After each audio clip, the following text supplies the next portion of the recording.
Welcome to the Tales of a Red Clay Rambler podcast, featuring interviews with culture makers from around the world. This is Ben Carter. I'm going to be your host. If you'd like more information on the show, please visit our website, talesofaredclayrambler.com.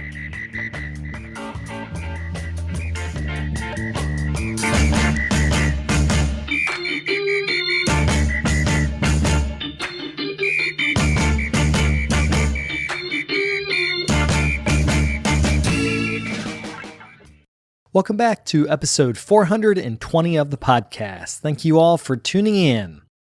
We are continuing our More Than a Maker series, looking at the intersection of mental health and creativity. On the show today, I talk with Sarah Petty, who is both a trained artist and acupuncturist. In this interview, we talk about building skills as a young artist, the training and methodology behind integrative medicine, and how the pandemic sparked a new way of working in her studio. For more information or to see her work, you can go to sarahpettyart.com. Also wanted to mention that we have a brand new website as well as new merch in the shop to celebrate our 10th anniversary. We're going to do a fun drive in just a couple weeks, but I thought I'd mention it now. You can see all of that at talesofaredclayrambler.com. Each purchase you make goes to directly support the podcast. And as always, I appreciate the folks that have been kicking in donations either through Patreon or through the PayPal portal. If you'd like to make a donation yourself, you can do that on the website. Again, that's talesofaredclayrambler.com.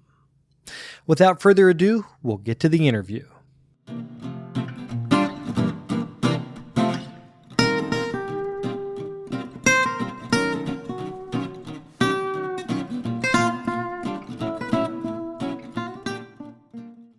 So I thought we could start talking about your experience in the healing arts. So can you talk about how you got to where you were interested in becoming a therapist as well as a practitioner of acupuncture?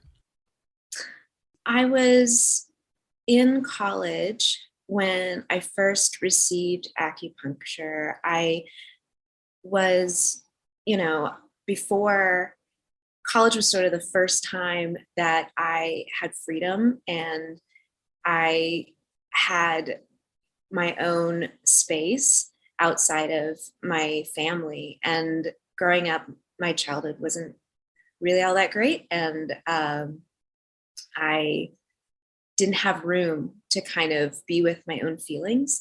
And so being in college, I kind of had this open door and was flooded with them. And so I didn't have the skills to regulate them.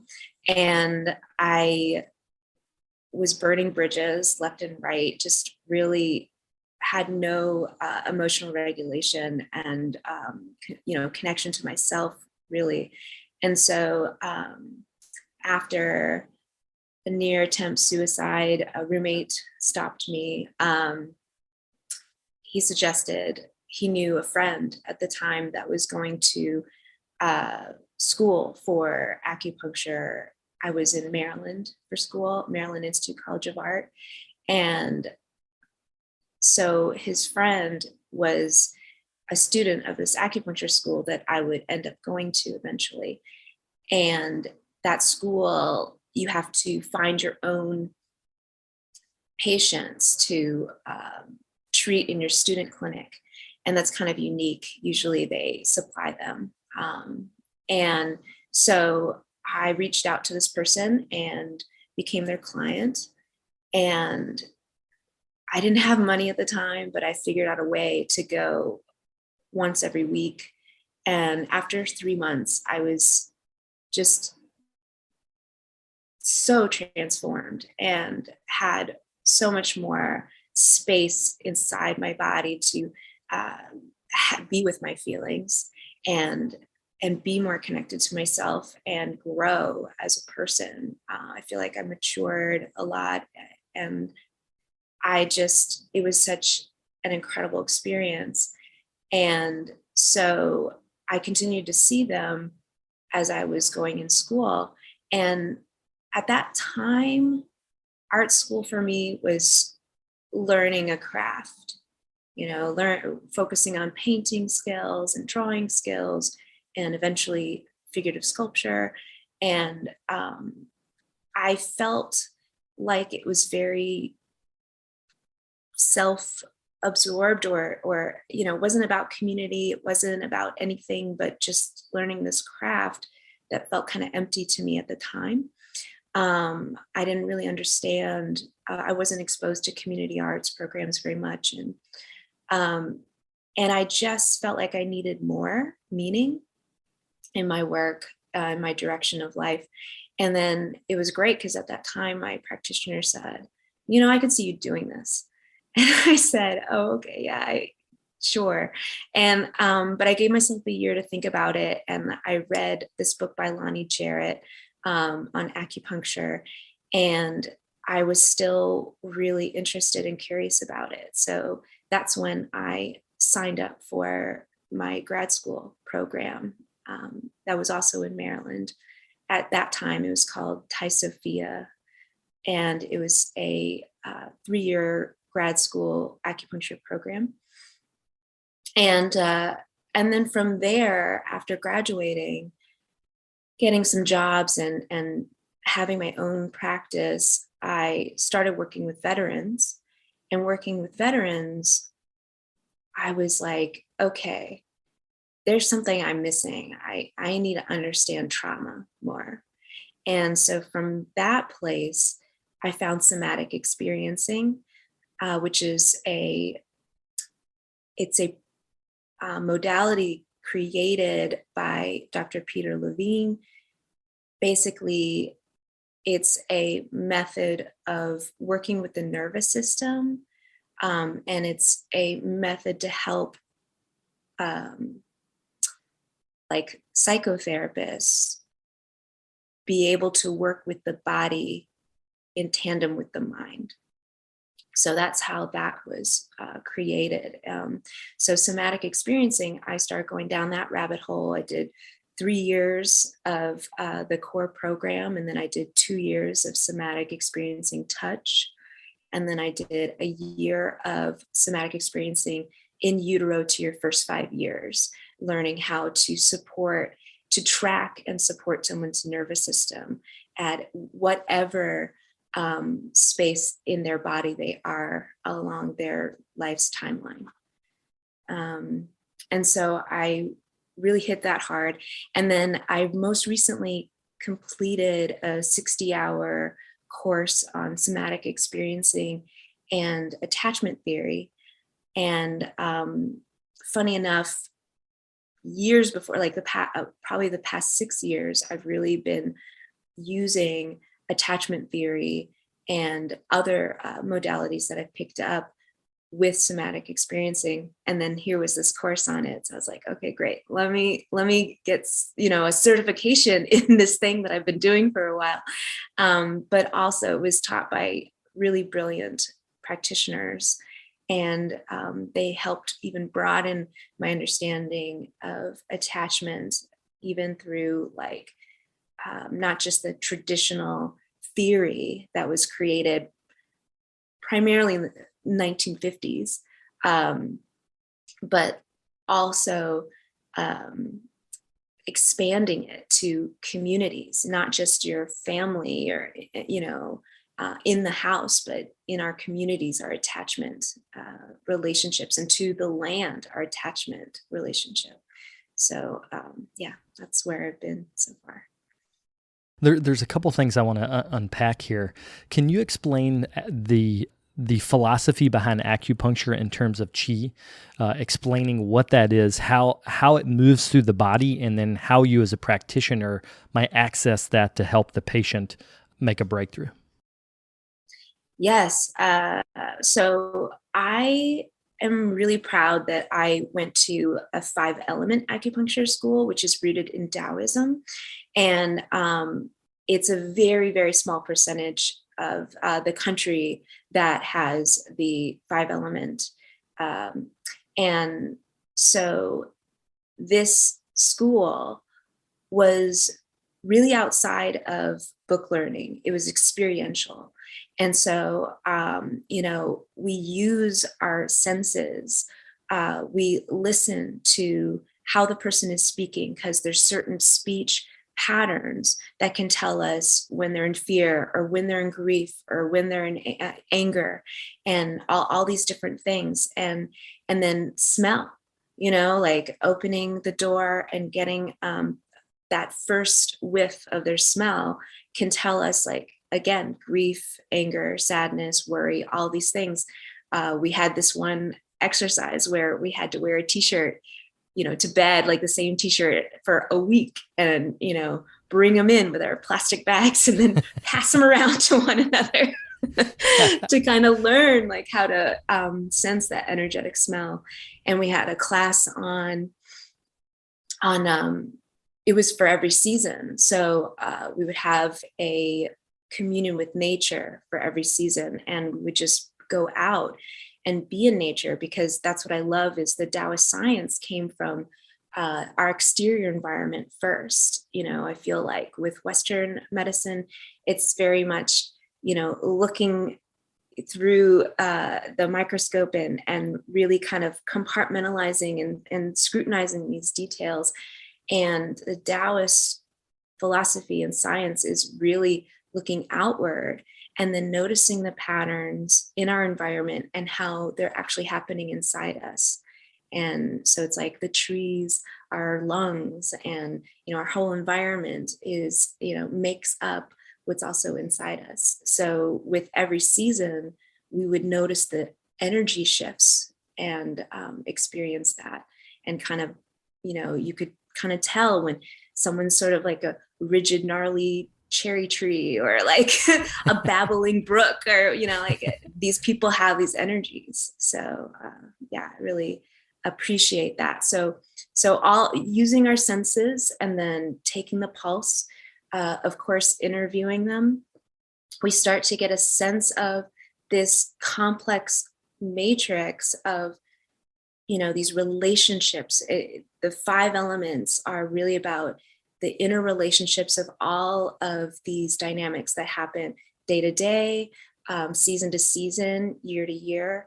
And so what I like about it too is it really welcomes complexity and can shine a light on complexity, where sometimes Western medicine isn't so great about that. Like the more complex, the more outside of the box of symptoms that they've ascribed to something, and the more chronic and something is, they sometimes just really are at a loss.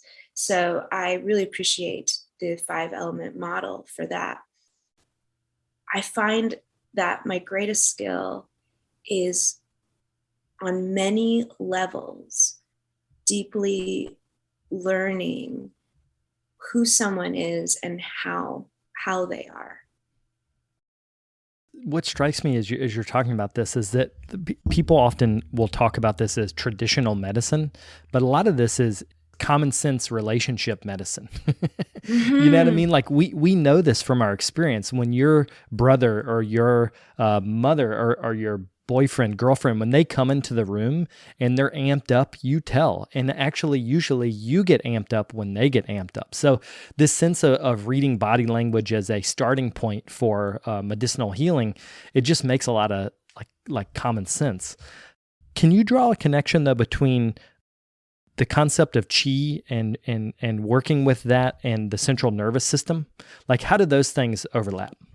Yes. So, and it was really somatic experiencing that helped me understand what I was doing with acupuncture.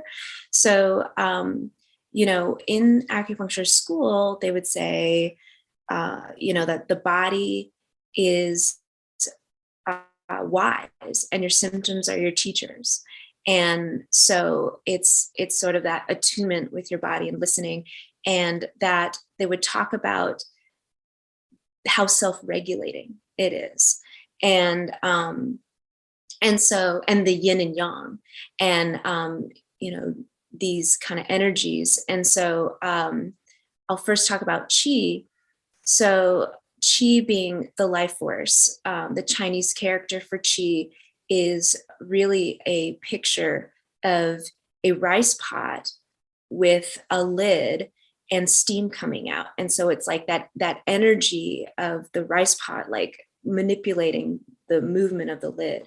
as it boils. And so then yin and yang are, have their own qualities. So yang is, very outward in expression. It is active. It kind of, creates the animation that is our life. And yin is more quiet. It's the drawing in, and it's like in winter, you think about a seed and how it's just collecting energy. And the more energy it collects, it's just waiting to harness that energy so that it can burst through the soil in the spring. And so that's more of the yin energies, that collection of potential. And so what I tell my clients, I think about with the needles, is it's sort of like life can happen. If you think about radio waves, say that our energy are the radio waves, and always there's this frequency of health where our body is so intelligent and knows how to heal itself, and that frequency is always humming. And then life happens, and there's dissonance and static and all these overlays, and it can get harder for our body to like really be in tune or hear that frequency. And so the acupuncture needles I think of as like tuning forks to kind of harmonize and clear up the air so that can be present again. And so that's why acupuncture can help so many things. Is it's a regulation therapy. And then learning somatic experiencing that works with the nervous system, I'm like, oh, this is somatic experiencing is a regulation therapy. And so is acupuncture. And so here I am, I'm doing, these things just marry each other very perfectly. In one of the previous interviews in the series, I was talking with Will Baker about the fight or flight syndrome, and about how when your body is in that high state of sort of electric arousal when you're tense, that all sorts of things that happen. Your brain function goes down, your decision making changes, you're easier to get angry.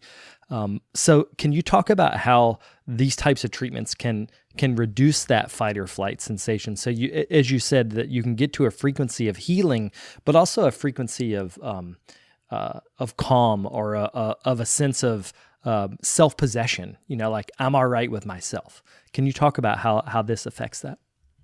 Yeah. So first of all, I think it is so, so, so important. I, of course, have a lens on trauma because that's where I focus my work. But probably any level of healing or area of healing, it's really important to notice. So there's something happening in the mind. Maybe somebody has thoughts, and feelings, and there's something happening in the body. And so it's really important to work with both of those in tandem, and as much of at the same time as possible.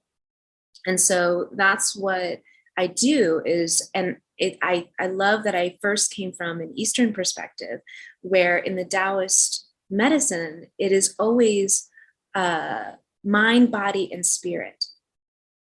They're all interconnected. You can't touch one without touching the other.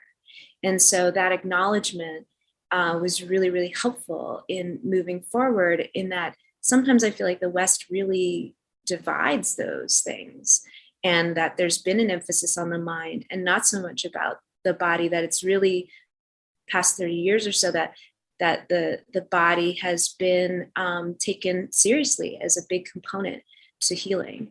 And so the first thing I feel in treatment, because everybody comes at a different level, but if they have like a short window where it's like, and we call it like the window of tolerance, if they have a short window where it's like, sometimes we have a sliver of space, and it's like, if somebody looks at me wrong, I'm going to be going off, I'm going to be on edge, and or if like a little stimulus here where we don't have a lot of space before we are reactive. And so working with the body, which is the container for all that experience, working with the body, then I can help support the body to create more space so that there is more room for more than a glance, more than a snap of a twig, or, something like where there is a wider window of tolerance. And so when somebody has a wider window of tolerance, then they have more available to them. Like, it's almost like we can't start work until somebody has capacity. And so the body work is really supporting capacity.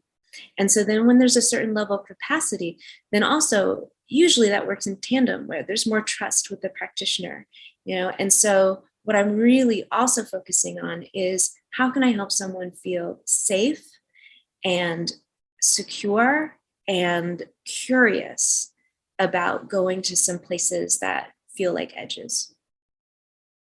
In terms of the path of a person that comes to you for help, they often, I would imagine, come and there's something specific that's wrong. Like they're either feeling a crisis in their life, they might have a physical manifestation of that. They're coming to you for help. But if they don't know anything about the modalities that you're practicing, you're probably having to explain a lot as you're going. Mm-hmm. So can you talk about that kind of first part of patient care where you are building trust, where you're explaining the philosophy of what you're doing so that they don't sort of balk and run? Because I could see a lot of this being like they show up and they're like, I'm confused by this. And then they leave. So how do you get them past that, the first hurdle? Yeah, well, that's a great question. And I think it's something that I have gotten better at, that like earlier on in my practice, I would just be like, this is what I give. And I would just give it. And then I noticed that a few people would like maybe come again or never again, right? And just really be overwhelmed by that experience. And so I've been really more cognizant of consent and like what that looks like, of really being descriptive, going slow, and making sure that they're on board. And some people, like, I feel like sometimes people, probably the most common thing that happens is they feel like I shared more than I thought I was going to share. If that comes up, we'll work with that. And I'll say, yeah, how is that to have been so open with somebody? And we'll just have some space and some acknowledgement of that. And really, it is very much about explaining every single process and every single thing that I'm doing, and asking them, does that sound okay? And with needling too, like some people have never received a needle. And so I tell them, I say, okay, so what I'm going to do is first locate the point. You're going to feel me locating the point. And then when you're ready, I'm going to have you take a deep breath. And on your exhale, I'm going to insert the needle. And oftentimes I work with auricular acupuncture, which is in the ears, that works closely with the neurology of the brain. And so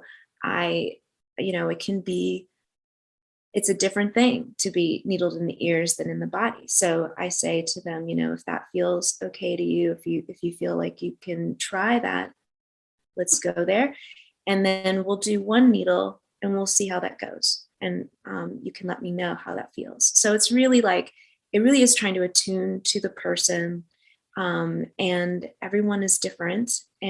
But really, I want to be noticing any moments of either tightness or discomfort or spaciness with the client and checking in. And it's a very patient-centered experience. Like you've mentioned, you're listening, you're reading body language, and I'm just contrasting that into my mind going into Western medicine doctors that felt a little bit more like a cattle call. like you go into the waiting room and the doctor's going to see you in 5 minutes, and then they have exactly 10 minutes to see you. And then after that, you go see the receptionist and you come back, and it's like this sense of like very quick repetition. When I was a child, I was having a lot of health issues, and I remember doctors wouldn't even look at me. And I remember just thinking, even as like a 10-year-old, I was like, no, I think you're supposed to look at me while we're talking about this health issue that I'm having. Yeah. And, I think the way that I think about Western medicine and Eastern medicine is Western medicine to me is really catastrophic care. And it's really good at that.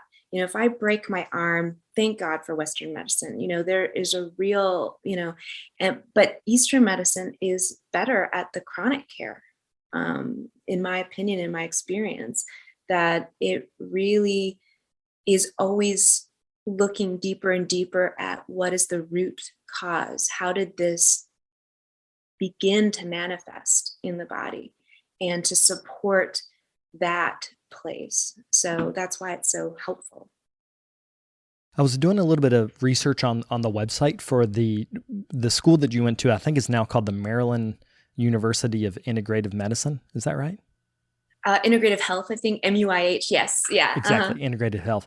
And I was looking at the distinctions between like a master's in acupuncture, which was your training.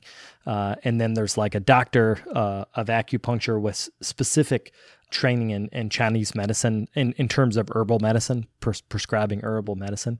And it just made me think about the difference.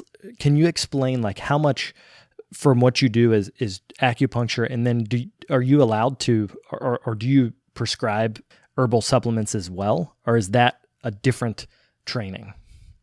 Yeah. So traditionally in China, herbs would be prescribed first, and then acupuncture would happen. And really it's like start with herbal medicine is the medicine of the earth. And so it's like our physical form. And acupuncture is more chi. We're manipulating chi, so we're working with the chi body rather than the physical body, and we can absolutely influence the physical body with that. But and so you would first start there because it's 1-to-1, and then when things are not responding or need more help, you would go to acupuncture with herbs.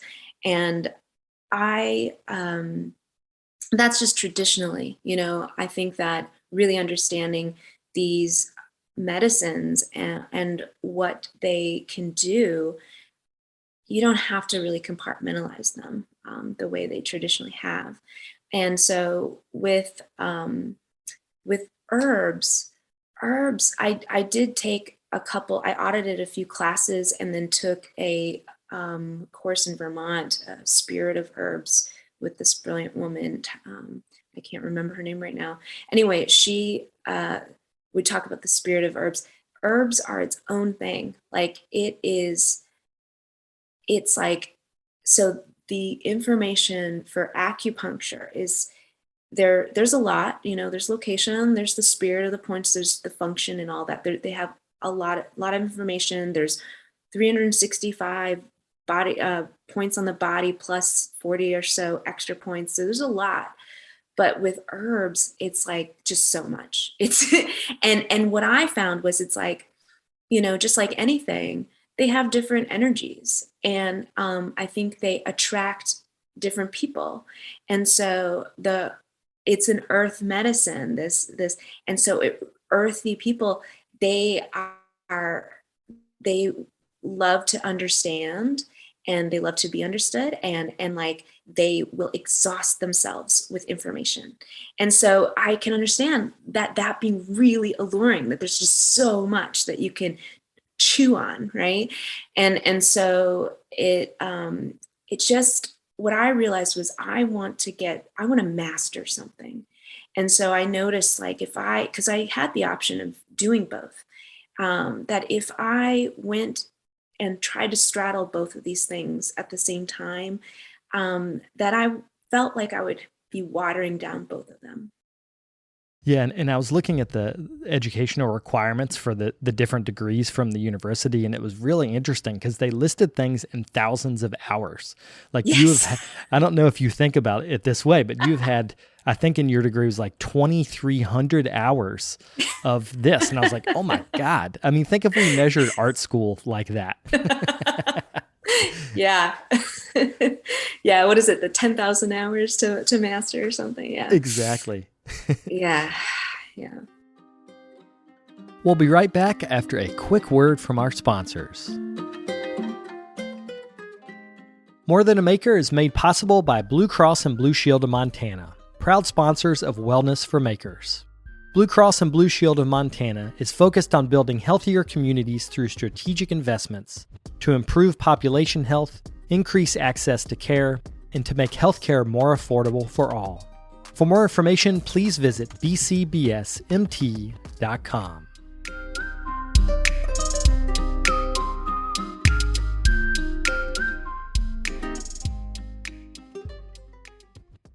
Well, let's bring in your art practice into this. So you go to art school, then you come out, you do a lot of training in integrative medicine and acupuncture and the somatic experiencing.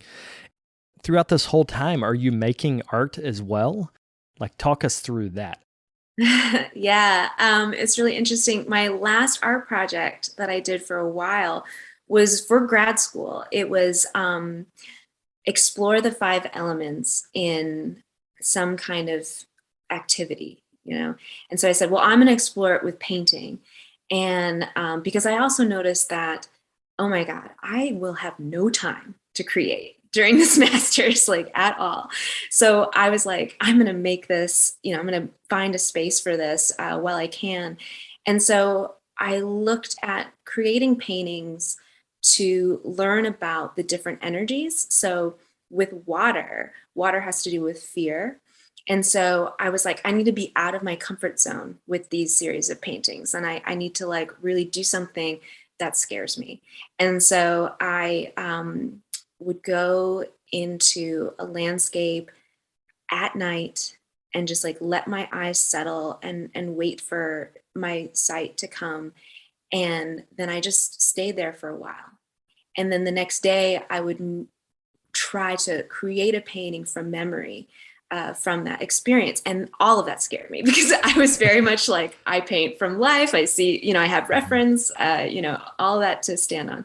And like wood energy, wood is creativity, it's anger, it's excitement. And it's, so what I did was I got this huge canvas, 5 foot by 3 foot.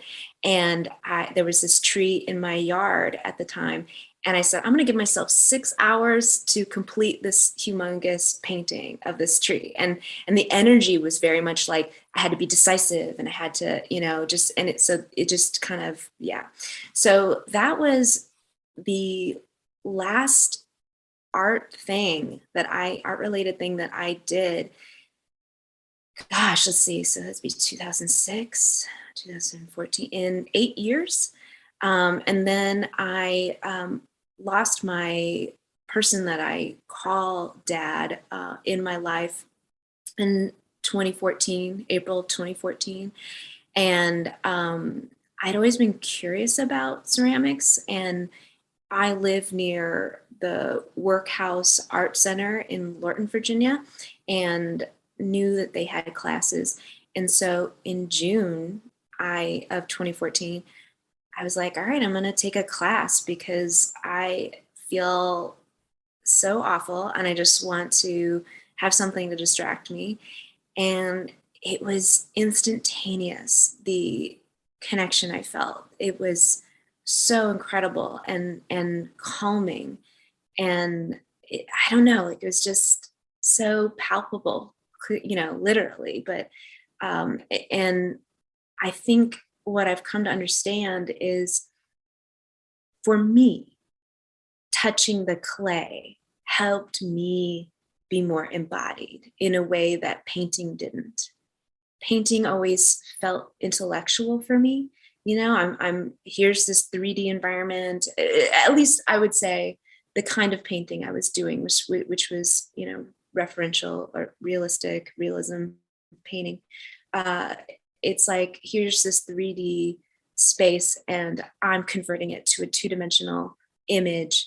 And, that was a very intellectual experience. And whereas with the clay, and also having no experience with it, very little experience, like, elementary school or whatever, um, was also really important. It was like I didn't have the sort of weight of experience and expectation of, that sort of, I had no skill. And so I could just be totally, easy and no expectations on it and just enjoy. I look at the progression of the work. I was looking on your website, and the thing you did bring to clay, though, is serious painting chops. Like the blue and white paintings that you have done on pots on some of the earlier work. There's a particular one called I think the tiger and the magpie. Maybe is that it's a bottle Yeah. form, and there's this beautiful blue and white painting drawing you did of a nest, and to be able to pull that off, like technically that's it was such a strong piece to be relatively early on in your development. Like when I learned that you started clay at that era, I was like, no, she has to have been doing this for 15 years. Oh, thank But you. yeah, but it's not been that. So can you talk about, like you mentioned in your BFA in art, it was about getting skill, but now it seems like you're using art really to communicate larger ideas about your personal life, about your personal history, but also societally what you're seeing. Mm-hmm. Yeah. Yeah. The clay really freed me up. And I felt like all I had was skill. And so I didn't feel like a very creative person. Again, I don't think I really gave myself enough credit, but I didn't feel like I was pretty hard on myself and didn't feel like a creative person, before. And then something about the clay really helped loosen me up and be a little easier on myself. And, I still have times where I'm hard on myself, but yeah. And I think too, it felt so good to engage with. Um, and, and so, and it quieted, I think for me, again, this is just for me, there's something that I could go to nonverbal places with clay. Whereas with painting, it was for me, I don't know why, I just didn't have that relationship with it, but it was really important that I connected with a medium where I could go to these nonverbal places, because I had so many experiences that were really big, that were preceded language. And so having this medium to explore those experiences, those early experiences, felt so helpful. And it started out as like really being passionate about wanting to challenge the narrative of adoption, and just how, there's this fairy tale story about it that, and that this other part didn't seem to really be talked about, that it's like, families are being pulled apart, um and so, and just also illegal adoption, that not, I don't know, it just gets really complicated. And I definitely have a lot of emotion around that, but that it just felt very important to shine a light on an industry that is rooted in, white colonialism and, undermining other cultures and white saviorism, and just yeah, anyway. So but then I also was working on my own pieces of my story and my experience. And what I feels clear, like I feel like the first few years I was really still working on playing with the medium and my story, but like I feel like there was a deeper connection that happened in the last 4 years with it, or 3 or 4 years with it. And I noticed that with 3 of my projects. 2019, I have an installation, and that's the other thing too, is 2019 was my first installation that I made. And then I think that I realized this is what I like to do. I like to convey stories through, in, and have large space to do that, like kind of make an environment of an experience. So Lament it was interesting. I actually started Lament in college, where in my freshman year of college, where I was making a hanbok, which is a traditional Korean dress. I was making a hanbok out of silk organza and sewing hydrangea leaves in between 2 layers of silk organza. And I was just doing this obsessively. And then 2019, it just felt like, okay, I've got some resources, and I know a local dressmaker that specializes in hanbok, and let me finally make this piece. And I used my actual 100-day party dress, which is like in Korea, you celebrate your first 100 days of life, and you dress the children as little princes and emperors, empress and empresses. Anyway, so I had my 100-day party dress, and that actually was the last day that I saw my birth mother. She was permitted to go to my 100-day party and then never have contact again. And so I sculpted myself and put myself in my dress, and I made this huge, 6x6 mural and had this other hanbok made. And it was very autobiographical, and it was very raw. And so that was like where the space that I was in 2019. And then in 2020, with Crisis Entanglement, is very much this intuitive piece of like, that perfectly mirrored my experience that I had in, after the shutdown. And having attachment issues myself and isolation being really challenging with that. And working with people, almost all of my clients have attachment issues that they're dealing with. And so, that isolation, what I found in working with that piece and working with my clients and working on myself, like kind of not having my usual management where I can kind of put my attachment issues to the side and just play like I'm okay. They were all up to the surface. And so I was like, all right, I have a lot of work to do. Doing that, I realized how much connection I had in my life already that I wasn't open to or able to see and experience. So that piece really is about that. And I think really reflects that well. And then the installation that I'm working on now is a work in progress. And it is, what I want to do is create a space for people to invite them to hopefully experience some self-compassion, because that's a lot what I've been working with my clients and myself.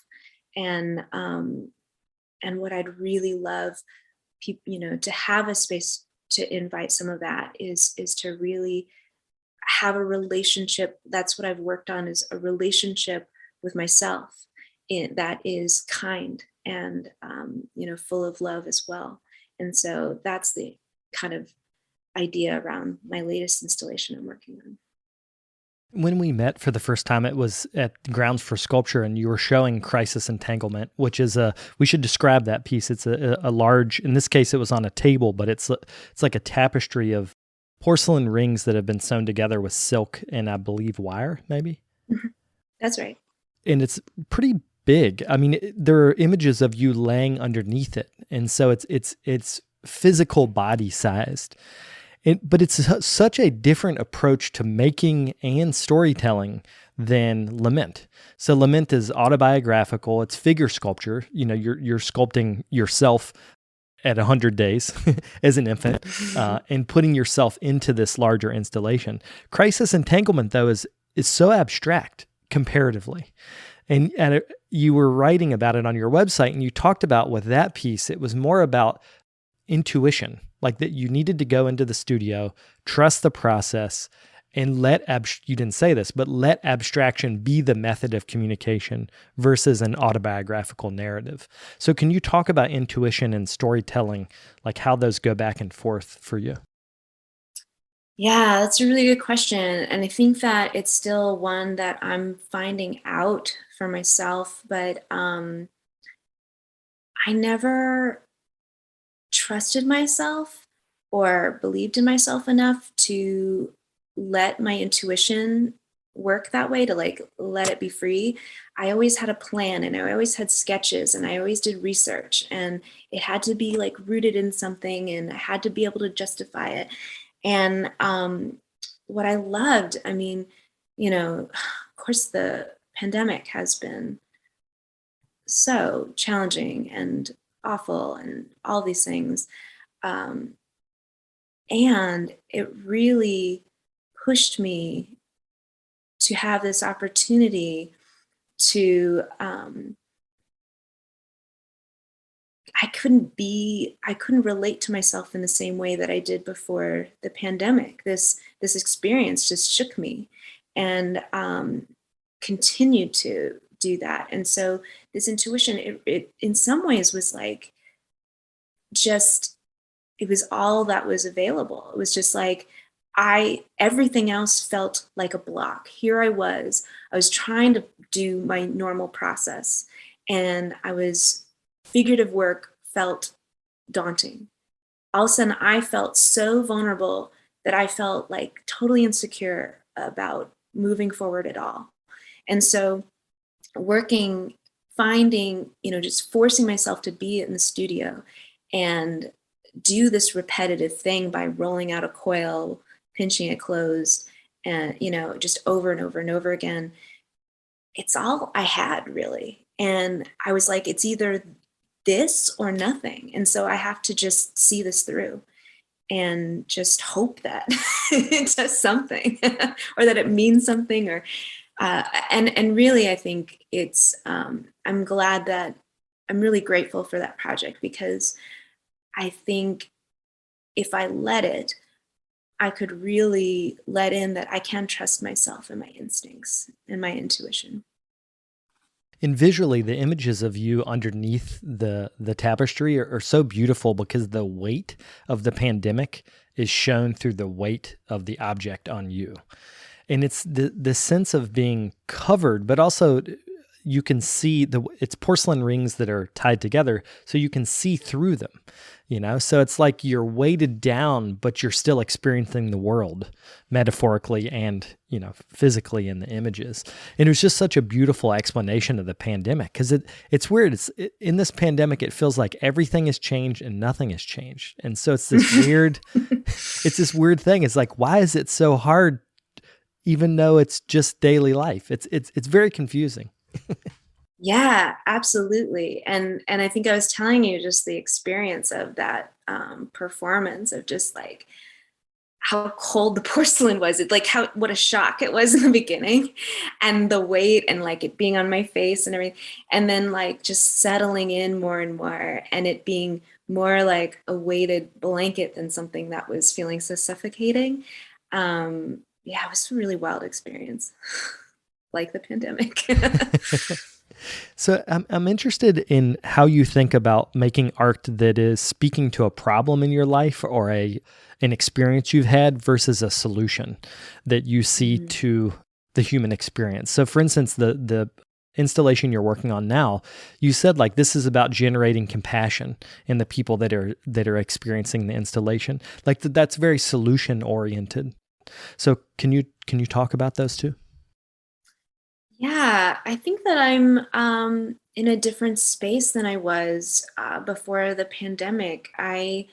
Before the pandemic, I just felt so passionate that I was like, it's important for people to understand this pain and to understand that this is a reality, and to open up conversations. And I still feel that way. I still feel, and I don't know where my work is going to go after this installation. But I think I experienced so much personal healing. I left my abuser during the pandemic. I found the love of my life, and we have just an incredible, loving relationship. And we have, we're co-parenting his daughter together, and it's just so much healing happened. And I also witnessed so much healing. I had the privilege of witnessing so much healing with my clients. They worked so hard and have really, I've, with my support, have embraced this experience and have grown in ways that I don't even know that they imagined. And so that's just where I am right now, is in the presence of so much transformation and healing, and it's what I want to share, I guess. Do you mind if I ask you a personal question? Sure. You mentioned that finding the love of your life has been a good thing. And I found the same. Once I met my wife, we've been together for 11 years, but she was so grounding as a person that when the relationship was solid, all of my issues came up because I could no Um, longer focus on the other person. It was um, like once I found a solid foundation of a relationship, I was able to do so much more therapy, meditation, recovery oriented things. Like it completely changed everything. So I'm wondering if that's been your experience, or what your experience has been with that. I love that. That's so awesome. I, for me, early on, it was so wild how quickly we recognized this is different, like that our relationship was different than previous relationships. And I noticed my old things still happening, of my attachment stuff, of like, he's going to leave me, or he doesn't really love me, or all these things, all that chatter, all the narratives were coming up. And I was looking for, that negativity bias was looking for things to confirm my feeling that I'm unlovable. And I noticed that. And I also noticed him and us and what we had. And I was like, dang it, I really need to work on this now. And so it's really like a catalyst. It was clarifying, where I was like, all right, if I want this to work, if I want to hold on to him and him to hold on to me, I really need to finally give myself the space to better the relationship I have with myself, and find a place in me that can accept, really embrace what he wants to give me. It's amazing coming. I've had similar attachment issues, not exactly the same life path, but similar attachment issues in my own life. And when you have someone that is only offering you love, it is the most comforting and confusing thing ever. Yes.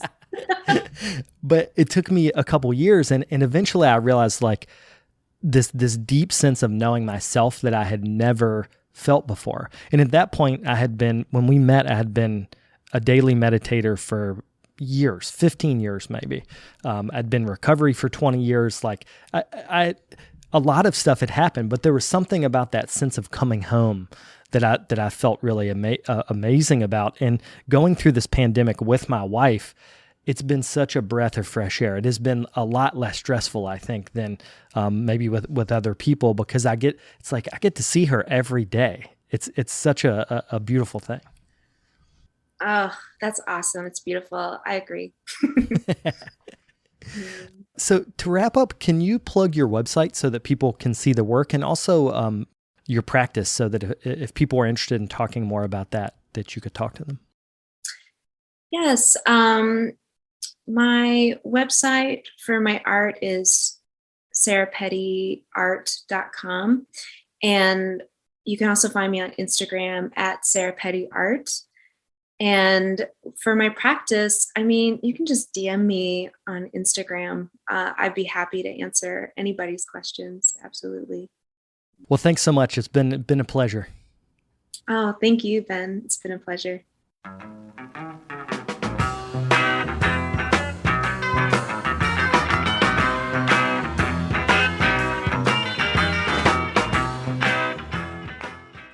I'd like to thank Sarah for coming on the show. It was a pleasure to connect with her and to hear about her work. Also wanted to take a minute to thank today's sponsor, Blue Cross and Blue Shield of Montana. They are the proud sponsors of Wellness for Makers and have sponsored the whole More Than a Maker series. If you'd like to find out about what they're doing to help increase the mental health of Montanans, you can check them out at bigblueskyinitiativemt.com. I'll be back next week with another episode. Thank you all for tuning in.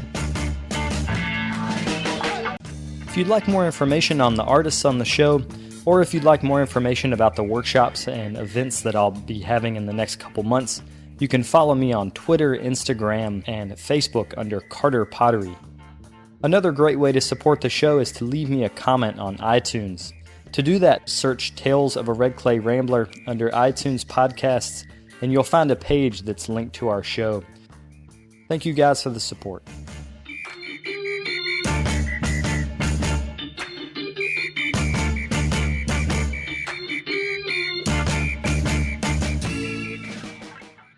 We respectfully acknowledge and honor all Indigenous communities whose lands we reside on in the United States, and recognize that we are uninvited guests on the occupied, unceded, and ancestral lands of over 500 nations indigenous to North America.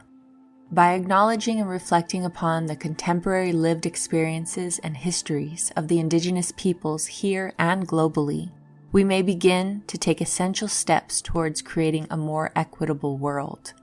Learn more through the hashtag Honor Native Land initiative of the U.S. Department of Arts and Culture, and consider contributing to Indigenous-led organizations doing important work to further health and wellness, sovereignty, and self-determination of the first people of the lands you reside.